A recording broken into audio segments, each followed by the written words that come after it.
No livro de Êxodo, capítulo 20, versículo 4 diz: não faça imagem de nenhuma coisa que há lá em cima no céu, ou aqui embaixo na terra, ou nas águas debaixo da terra. Não se ajoelhe diante de ídolos, nem os adore, pois eu, o Senhor, sou o seu Deus e não tolero outros deuses. Eu castigo aqueles que me odeiam, até os seus bisnetos e trinetos.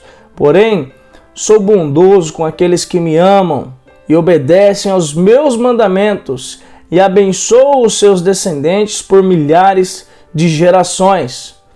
Sei que esse tema é muito polêmico e não quero aqui ser parcial e polemizar, biblicamente falando.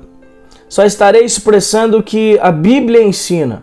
Sendo bem breve, assim como no primeiro mandamento, Deus nos orienta a respeito da adoração. Por mais que muitos queiram justificar os seus comportamentos idólatras, tendo por estímulo cultuar a Deus por meio de imagens, Deus nos ordena para que não viemos fazer imagens nenhuma, de nenhum tipo, e vai mais além. Diz para não nos ajoelharmos diante delas e também não adorá-las.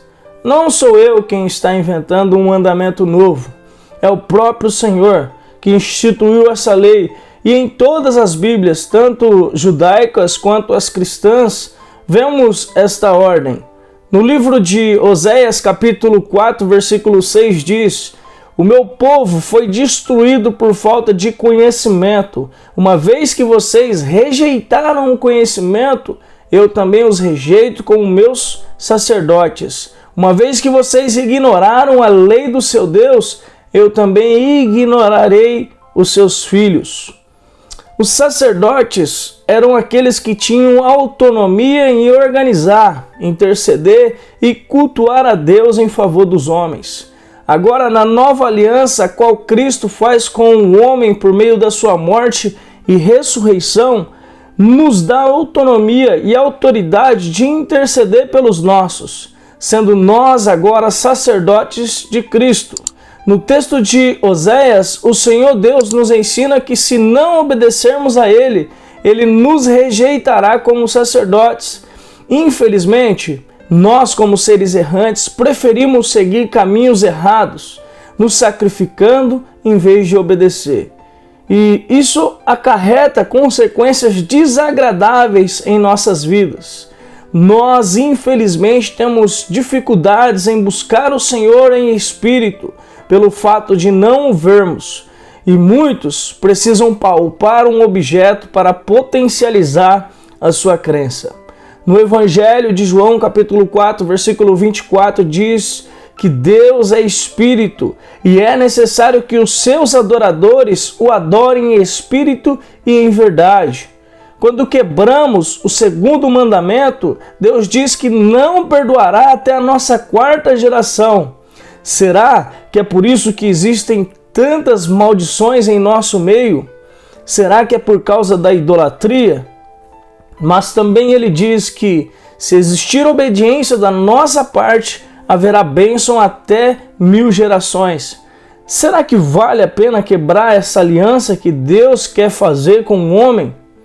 Ele nos diz que não podemos fazer imagens para ser adorada, tanto de aves, nem de homens e nem de peixes. A nossa ignorância, infelizmente, é como de uma criança prestes a pôr o dedo na tomada elétrica.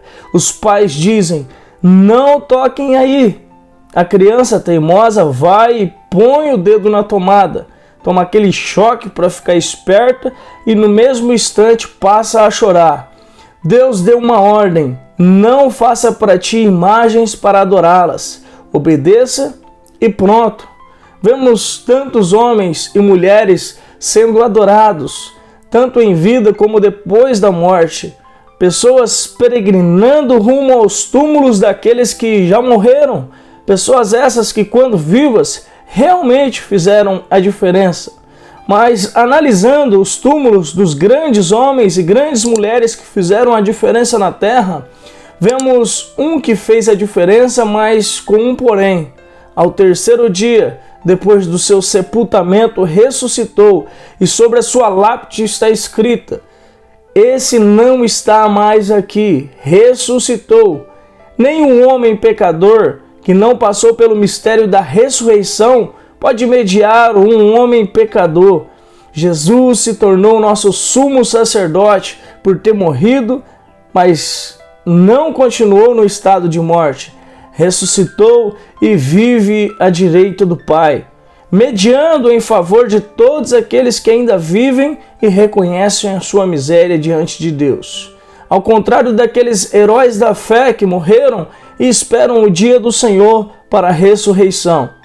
Jesus é a ponte que liga o homem a Deus, o Pai.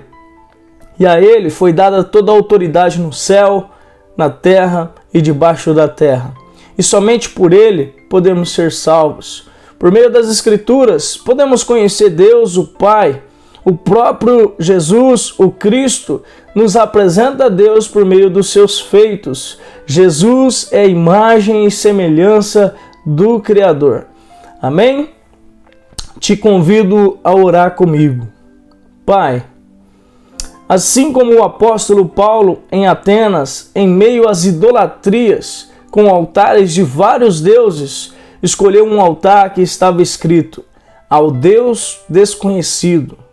Nós viemos adorá-lo. Não precisamos de nenhuma imagem para crer que o Senhor existe. Só precisamos crer. Ajude-nos, nos dando sabedoria, entendimento e discernimento para não cairmos nessa tentação da idolatria. Em nome de Jesus, amém.